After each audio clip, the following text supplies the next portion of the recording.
Hello అండి అందరికీ. దోసకాయ పల్లీల చట్నీ వంకాయలతో ఎలా చేసుకోవాలో చూపిస్తున్నాను.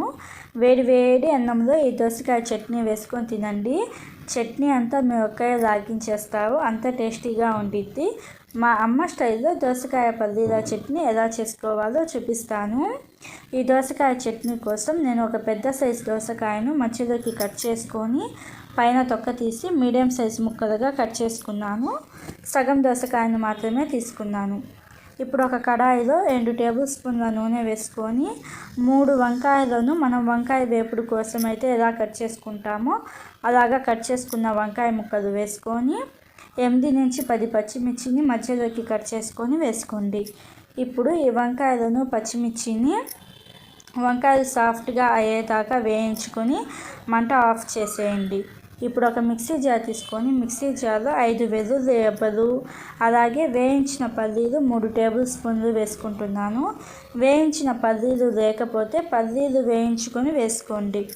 ఇలాగ పల్లీలు వేసిన తర్వాత ఒక చిన్న నిమ్మకాయ సైజ్ అంత చింతపండును నీళ్ళలో నానబెట్టుకొని వేసుకోండి.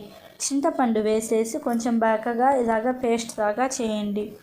ఇలాగ బరకగా పేస్ట్ లాగా చేసిన తర్వాత మనం ఆల్రెడీ వంకాయలని అలాగే పచ్చిమిర్చిని వేయించాం కదా, వేయించిన వంకాయలు పచ్చిమిర్చి వేసేసి చింతపండు నానబెట్టిన నీళ్ళు ఉంటాయి కదా, ఆ నీళ్ళు వేయండి.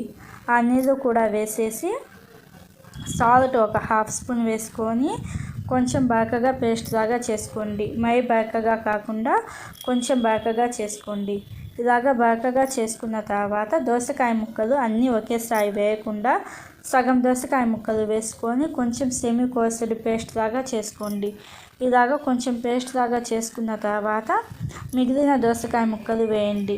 మిగిలిన దోసకాయ ముక్కలు వేసేసి స్పూన్తో ఒకసారి బాగా కలపండి. ఒకసారి బాగా కలిపి సాల్ట్ సరిపోయిందో లేదో చూసుకొని కావాలంటే ఇంకొంచెం సాల్ట్ వేసేసి జస్ట్ ఒక పల్స్ ఇవ్వండి, సరిపోతుంది. జస్ట్ ఒక పల్స్ ఇస్తే తినేటప్పుడు దోసకాయ ముక్కలు తగిలి టేస్ట్ అనేది బాగుండిద్ది. ఇప్పుడు ఈ చట్నీని ఒక బౌల్లోకి ట్రాన్స్ఫర్ చేసుకొని సన్నగా కట్ చేసిన కొత్తిమీర వేసుకుంటున్నాను. కొత్తిమీర మీరు సన్నగా కట్ చేయకుండా చేసుకోవాలి అనుకుంటే దోసకాయ ముక్కలతో పాటు కొంచెం కొత్తిమీర కూడా వేసేసి ఒక పల్స్ ఇస్తే సరిపోతుంది.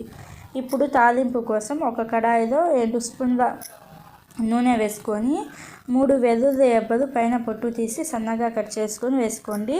తాలింపు దినుసులు అంటే ఆవాలు, జీలకర్ర, పచ్చిశనగపప్పు, మినప్పప్పు వేసుకొని 2 ఎండుమిరపకాయలను ఇలాగ చిన్నగా కట్ చేసుకొని వేసుకోండి. అలాగే కొంచెం కరివేపాకు వేసుకొని తాలింపు అనేది మనకి దోరగా వేయించుకోవాలి. తాలింపు అనేది రెడీ అయిపోయిన తర్వాత మంట ఆఫ్ చేసేయండి. మంట ఆఫ్ చేసిన తర్వాత మనం రెడీ చేసుకున్న చట్నీ వేసుకొని ఒక 30 సెకండ్స్ పాటు బాగా కలపాలి.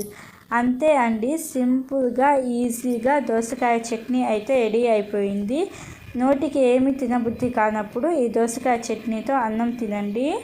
చట్నీ అంతా మీరు ఒక్కరే లాగించేస్తారు, అంత టేస్టీగా ఉండిద్ది.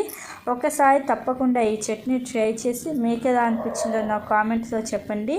అలాగే ఇలాంటి మరిన్ని వీడియోస్ కోసం మన ఛానల్ని సబ్స్క్రైబ్ చేసుకోవడం మర్చిపోవద్దు.